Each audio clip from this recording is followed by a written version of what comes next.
So ndio ni mjomba. Nimefurahi sana. Yaani kuna vitu ambavyo umenipa kiasi fulani sijai kupokea kwenye maisha yangu kutoka kwa mwanamke yote zaidi yako. Kweli. Kwa vizuri. Tunapiga mpaka wala Maradona. Tantoa roho. Kuliko wewe? Mimi nani? Wewe ni hatari. Katika mwanaume niliyepata sasa.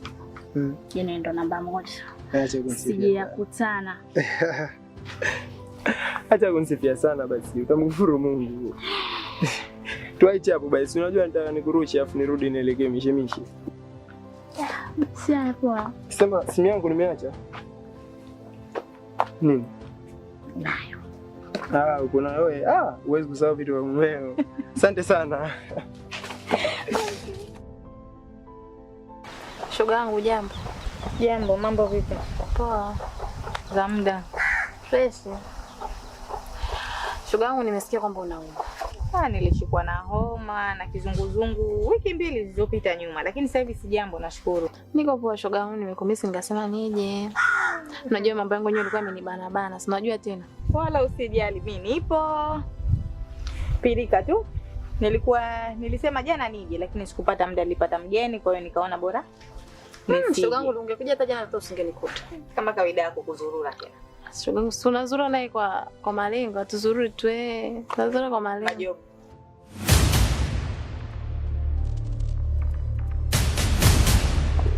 Jamani. Dadangu, nikwambie, nimetoka kwa hilo danga. Limenipelekea moto. Hapa penye nimejisikia. Yaani hapa niko good. Hafu sasa nikwambie, nina hilo danga langu jingine sasa hivi. Handsome. Linaitwa Mudi.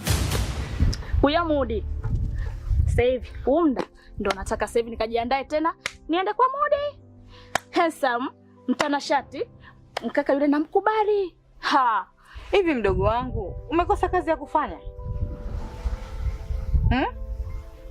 Yaani umekosa vipaji vyote na kazi za kufanya. Umeona kipaji cha umalaya ndio kipaji? Umalaya utakupeleka wapi wewe? Mtoto mdogo kabisa. Lakini dada, hapana cha lakini. Hapana cha lakini. Hivi kwanza mavazi gani hayo unaovaa? Hivi unatoka huko, mimi nasema unakuja kuongea kitu gani hapa? Kumbe unakuja kuongea kuhusu habari za umalaya na ukahaba kweli? Umejikusudia nini kwenye maisha yako? Unaona sifa? Nikiongea na wewe unaona sifa? Wewe mtoto unanitafuta. Ondoka hapa. Dada nawe. Nimesema ondoka. Jamani. Ondoka nimekwambia. Hivi mdogo wako ana tatizo gani kwani? Yaani ukisikia zoa, basi yule mdogo wangu ndio zoa.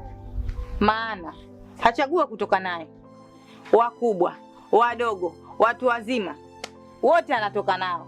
Yaani pale inazama meli, sio uzengalawa. Na maanisha anatoka na watu tofauti. Huyo Mudi nani asitoke naye? Pambana. Alafu kuna jina hapo nimesikia amelitaja. Huyo Mudi anamtaja yeye, mimi ni mume wangu. Sasa nisikilize. Yaani nikija kugundua kwamba anatoka na mume wangu, mimi na shoga yetu unaisha.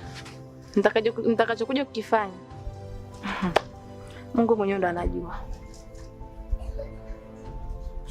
Mimi naondoka. Karibu.